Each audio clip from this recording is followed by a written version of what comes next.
Good day, everyone. It is hope that you are all in good shape. Well, for today's video, guys, I'm going to be tackling about Chapter 5, Curriculum Implementation. For the past meeting of ours, we had already been able to discuss the different types of curriculum, the foundations, its conceptions. Then we proceeded to curriculum planning, guys, wherein we did tackle the different sources of curriculum and its respective influences. Afterwards, we did discuss the curriculum design, in which you were taught about the different curriculum designs and the sequencing of curriculum contents. In Chapter 4, we were able to dissect the different contents of curriculum development. Now, if you happen to notice the step-by-step process, guys, it would lead us to, since we have already got the curriculum, we have crafted, presumably, we will be proceeding with the implementation of which, and this is the Chapter 5. Curriculum implementation, guys, is basically defined as the implementation of curriculum or curricula itself from national to local levels, emphasizing the dynamics of how curriculum workers try to discharge their respective functions and attain the goals of such particular schools, universities, or levels of educations. We have to identify first the respective people involved in curriculum implementation. Who are they, guys? Basically, there are five in Department of Education, and it's quite similar with all other people and personnel in TESDA and Commission on Higher Education. Well, in DepEd, as we've got the following. The teachers, of course, they are the first line and directly implementing, executing whatever the curriculum made, guys.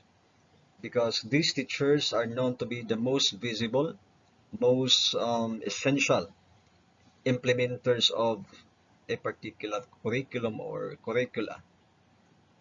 Undoubtedly, the success of the curriculum implementation largely depends upon the teachers themselves. We've got the principals, otherwise known as the school heads. School heads, guys, they are the ones running the school, no? The educational institution, and it is commonly used in Department of Education because in tertiary level we've got another term. We have the so-called the deans, the chairman, and so on and so forth. Principals again, or school heads, they do exercise academic and administrative functions over a certain learning institution. So they are somehow directly monitoring, supervising, superintending, overseeing the entire school population, operation, and how the attainment of competence is going, and it includes even in their supervision the security guards and other non-teaching personnel. Well, curriculum consultants, it emphasizes that it refers to the individuals which with a rich experience on doing curriculum projects related to curriculum planning, curriculum development, and curriculum evaluation. Most likely in basic education, guys, we refer the curriculum consultants to the different experts of different fields being hired or being employed to this particular agency of the government for the purpose of enriching, strategizing, planning, or even developing certain curriculum or curricula. Somehow, guys, it has some appropriate representations from the experts of different fields. Well, if it is in the basic education, elementary and secondary level, particularly junior high school, then somewhat like I mean the elementary level, so it's gonna be the generalist. In the secondary, junior high and senior high, we've got the graduates of BSED who have been in the field or in a different respective higher positions who are or who have become authorities in the respective fields. So they could be hired, they could be gotten, they could be requested, they could be participating as the curriculum consultants. If we see the term district supervisors, guys, we refer to those um, DepEd official who are assigned to supervise the districts. Okay, this is how it is being structured. So from the school level, right next to it, the next elevation of the hierarchy is where the district supervisors are sitting, guys. So from the teachers going down to the head teachers, school principals, and after the principals, we've got the district supervisors, because the district is composed of several schools and cluster schools. So in every division or schools division, there are always districts of that. And again, as said, districts are being governed by the district supervisors. Education supervisors, they are being assigned to specific subject areas in basic education. Particularly, they are at the division level. They are at the division office working there at, of course, in collaboration with all other officials. So education supervisors, guys, they are manning the district supervisors, principals, and teachers to a particular subject being assigned to them. Okay? So, it's a sort of specialist of particular subject in the basic education, and once again, they are assigned at the division office. The next level in the hierarchy or echelon of educational institution or agency, guys, we've got the division superintendents. Actually, there is still the assistant superintendents, no? Before the division superintendents. Well, the assistant and division superintendents, they are considered to be the chief academic officer of each division. They supervise the implementation of the DepEd curriculum, the programs, projects in the division level for both public and private schools. Yes, you heard it right. The officials of Department of Education, guys, they are vested with the authority to govern not just the public schools, but also the private school students. Usually, each province or city is considered a division for DepEd. So, like Cebu City, we have the Cebu City Division, the Lapu-Lapu City Division, the Carcat City, it has its own division, Danao City, so on and so forth. But in here, for instance, in if a school does not belong to a particular city, it belongs to a provincial division. Okay, like other schools in Cebu, we're in um, the municipality or the town that the students have been residing, or the teachers, have been assigned. Somehow, it does not belong to when the town is not a city yet. Therefore, it falls under the jurisdiction of the Cebu province. That's why we've got the division of Cebu province, guys. So that's the category, that's the hierarchy, guys, of the basic education, and it is done all through other parts of the Philippine archipelago, guys. So after the division superintendents, we've got the regional directors, okay? Higher than, of course, the division superintendents, and they are tasked to manage the programs and projects of the Department of Education in the regional level, obviously. So the regional directors, all those um, div- uh, provincial divisions and city divisions within a certain region. So all the regions in the Philippines as divided geographically, guys. So it falls under the direct supervision of the regional directors. Now we have the education program specialists. These people are assigned there at the national office or the central office, no? So the same with the different officials, these particular education program specialists, they are vested with the functions of assisting the two government agencies in the development of curriculum policies that will help teachers and other curriculum leaders in the implementation of the curriculum. Now, the last part of this DepEd hierarchy, guys, are called as the technical panels and the technical committees. Who are these people, guys? They are the professors and individual experts from different disciplines and fields that assess the Commission on Higher Education in developing, formulating curriculum policies, and evaluating the compliance of higher education institutions to CHED programs, and even in the Department of Education. So once again, these are called the curriculum implementers or workers, whom we can consider to be so essential and highly significant, of course, in in um, in attaining the different achievements. I mean, in attaining the different goals and objectives of the particular educational institutions of different levels, guys.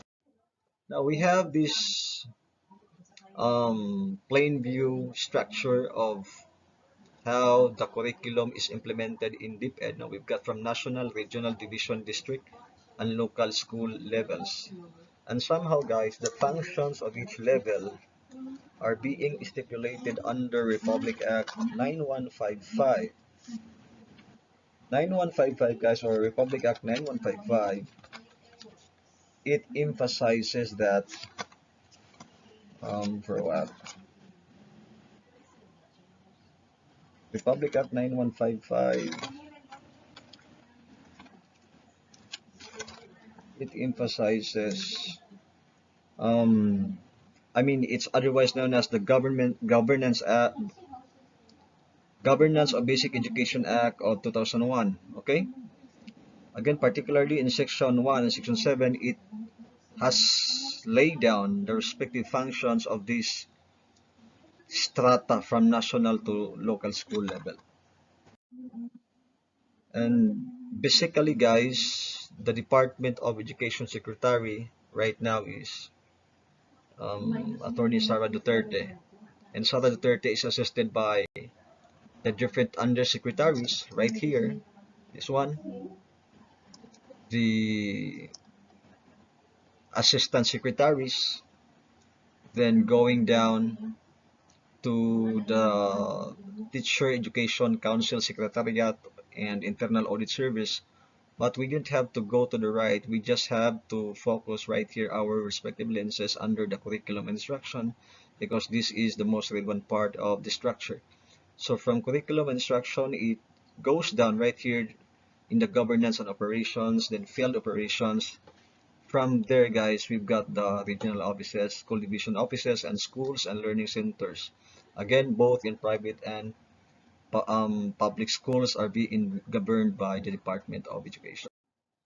And the next part, the next hierarchy that we will be dissecting is the Commission of Higher Education.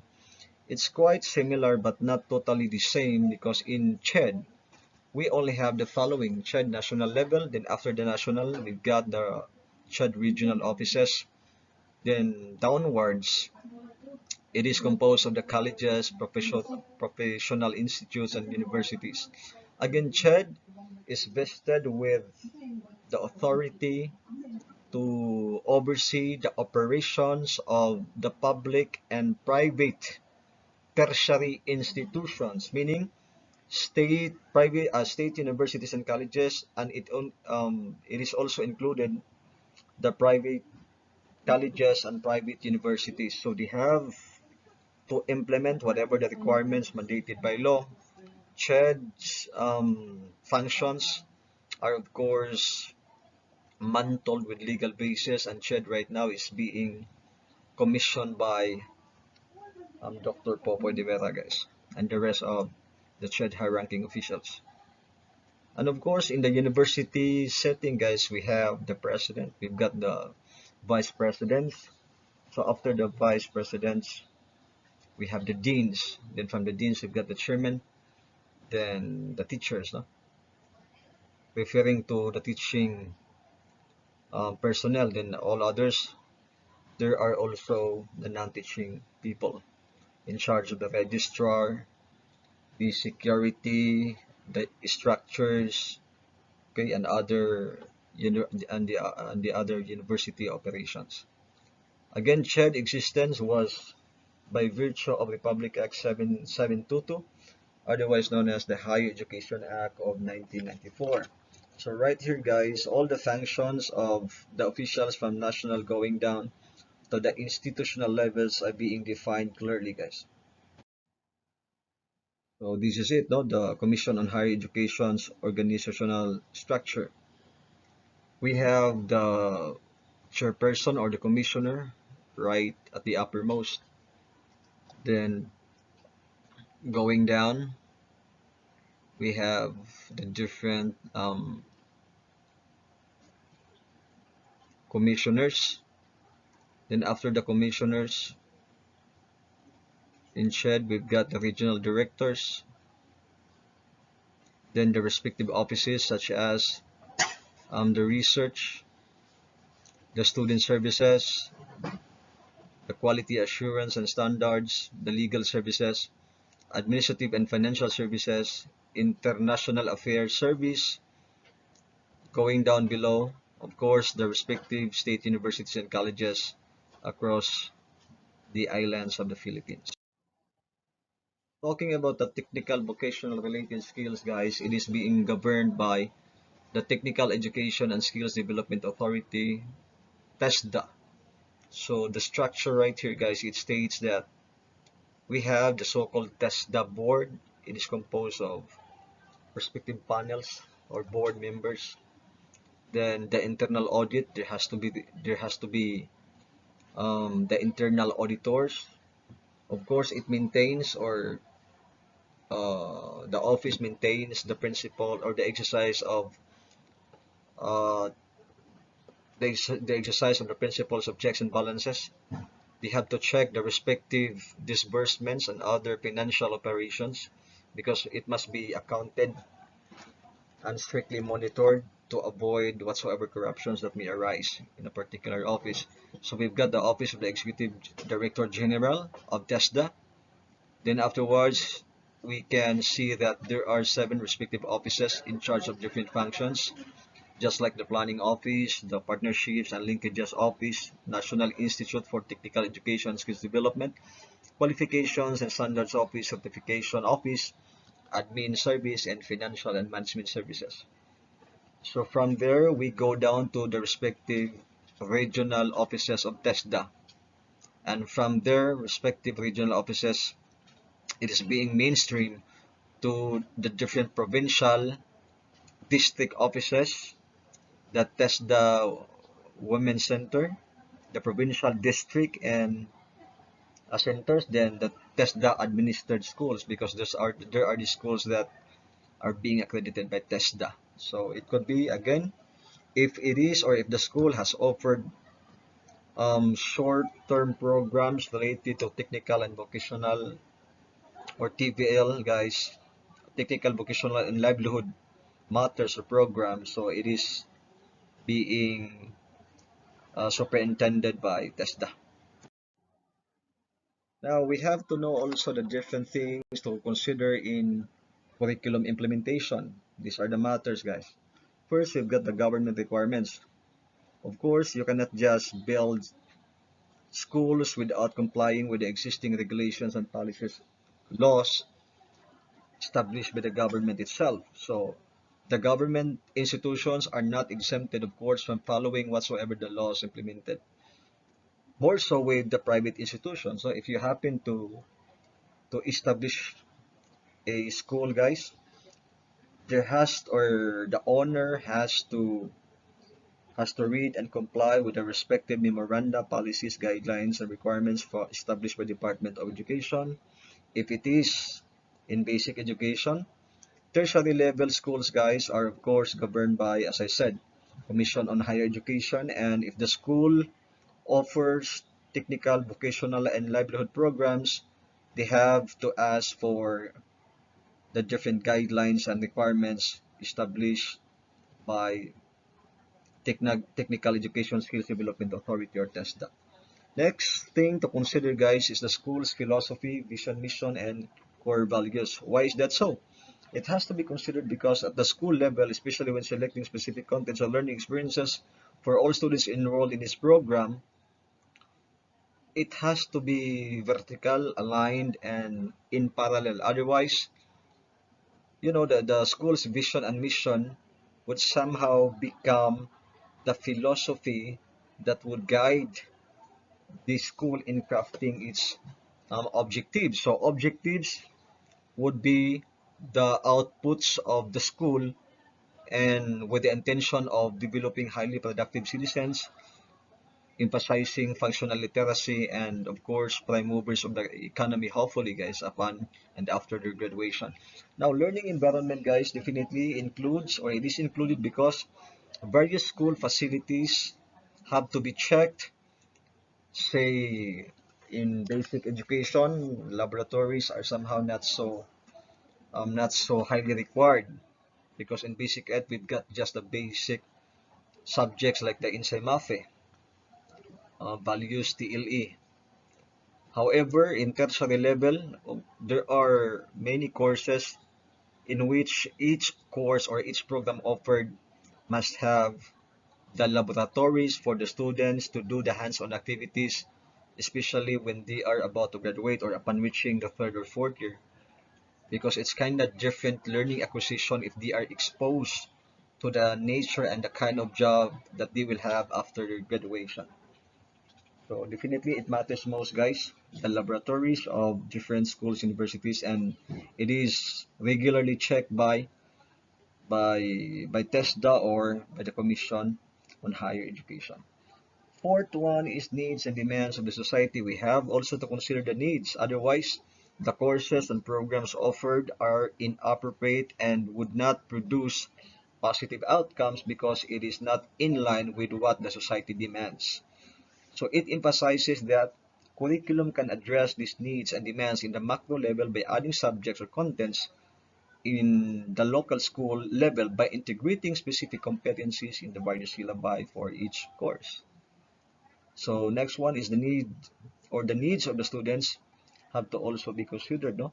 Such as the interest, the the type of learners that we have. Supposedly we have to diagnose, but it's kind of ideal. So it's help for the teachers how to navigate effectively. What matters most is, guys, whatsoever the competencies embedded in the CHED memorandum order or in the syllabus or in the lesson plan, they have to be possessed by the students after every discussion as much as possible. Otherwise, supplemental discussions have to be given to concretize the learning acquisition.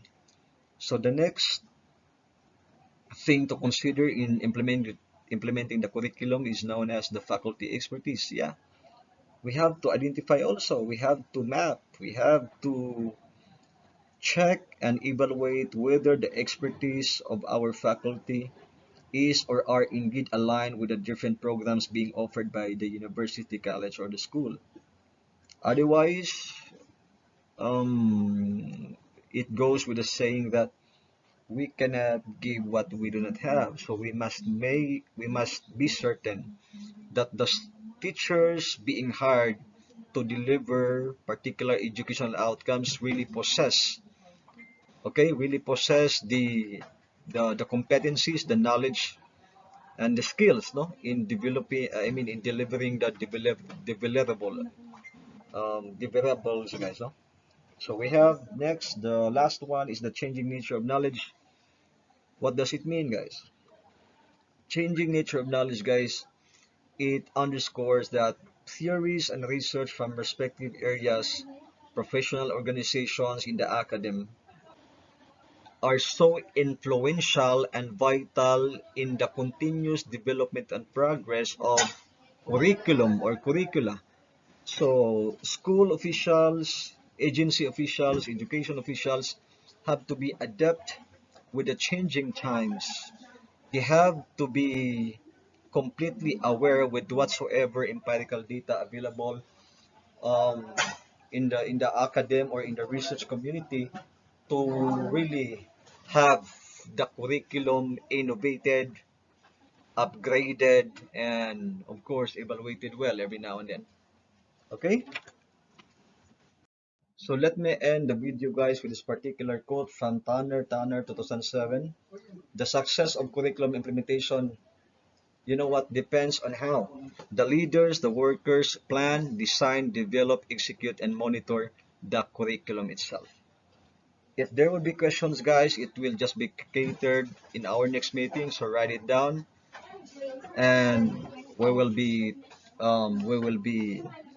giving some enlightenments to it. Okay. So thank you for listening and watching the video. See you next time. Goodbye, guys.